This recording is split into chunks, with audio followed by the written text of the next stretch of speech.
혹시 보험사로부터 이건 뇌졸중이 아니라서 보험금 지급이 어렵습니다라는 통보를 받고 이 영상을 시청하고 있으신가요? 진단서에 이라고 적혀 있다면 이 저기요, 영상을 끝까지 누구 보셔야 오세요? 합니다. 이 진단 하나로 보험금이 나오기도 하고 거절되기도 하기 때문입니다. 보험사는 보통 이렇게 말합니다. 혈관이 50% 이상 막히지 않았다. 또는 구음장애, 편마비 같은 신경학적 증상이 부족하다. 그래서 뇌졸중으로 인정하기 어렵다고 합니다. 대개 이런 논리인데요. 고객 입장에서는 당연히 혼란스럽겠죠. 병원에서는 뇌혈관에 문제가 있다고 했는데 보험사는 뇌졸중이 아니다라고 합니다. 도대체 누구 말이 맞는 걸까요? 실제 진행했던 사례입니다. 50대 여성분이 극심한 두통으로 병원에 내원했고 MRI 검사 후 아이 유거점이 진단을 받았습니다. 약 처방까지 받았지만 보험사는 뇌졸중이 아니라며 뇌졸중 진단비 지급을 거절했습니다. 이 사례는 손해사정을 진행한 결과 거절되었던 뇌졸중 진단비를 약관상 전액 인정받게 되었는데요.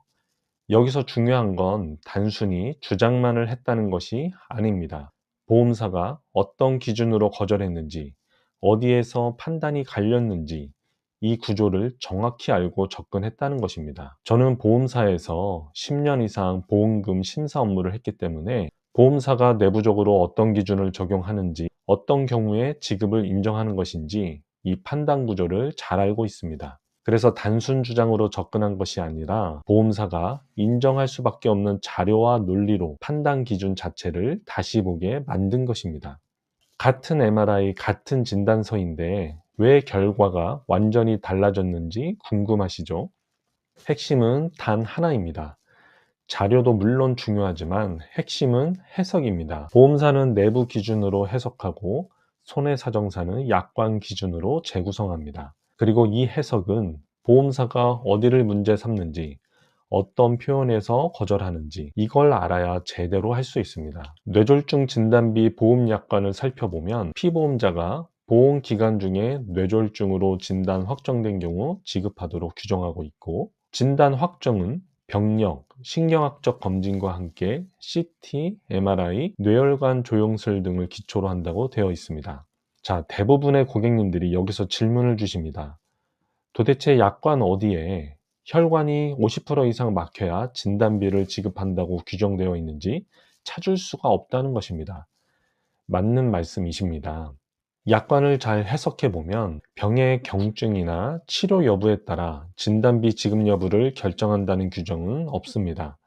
혈관이 50% 이상 막히면 진단비를 지급하고 만약 49% 막히면 보험금을 안 주겠다. 이런 논리를 일반 소비자들이 어떻게 이해를 하겠습니까? 혹시 지금 MRI 판독지를 가지고 계시다면 꺼내서 확인해 보세요. MRI 판독지를 보면 포컬, 마일드, 스테노시스 이런 표현이 나옵니다. 혈관이 완전히 막혀 있는 경우를 100% 협착이라고 가정했을 때 담당 의사가 세 가지 용어로 협착의 정도를 표현합니다. 그러니 그 정확도가 얼마나 정교할까요? 아마 의사마다 그 편차가 심하다는 것을 눈치채셨을 것입니다. 그래서 의사의 진단 기준과 해석이 무엇인지 파악하는 것이 중요합니다. 그리고 이를 정확히 간파할 수 있는 손해사정사의 능력이 중요한 것이죠.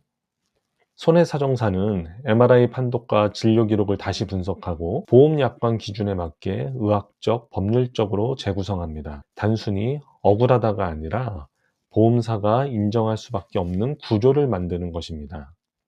보험금은 단순히 주장한다고 나오는 게 아닙니다. 보험사가 인정하는 방식으로 논리를 만들어야 합니다. 저는 보험사에서 보험금 지급 심사, 금감원 대관 업무, 내부 기준 업무까지 직접 경험했기 때문에 어떤 자료가 필요한지, 어떤 논리가 통하는지 현실적으로 판단해 드릴 수 있습니다. 이 차이가 결과를 바꿉니다. 혹시 아이 유거점이 진단을 받고 보험금이 거절되셨나요? 아니면 청구 전에 물어볼 것이 많으신가요? 부담 갖지 마시고 무엇이든 좋습니다. 1688-4285 번호로 전화를 주시면 김상엽 손해사정사에게 직접 연결됩니다. 친절하고 따뜻한 마음으로 여러분들의 고민을 들어드리겠습니다. 끝까지 영상을 시청해 주셔서 감사드립니다.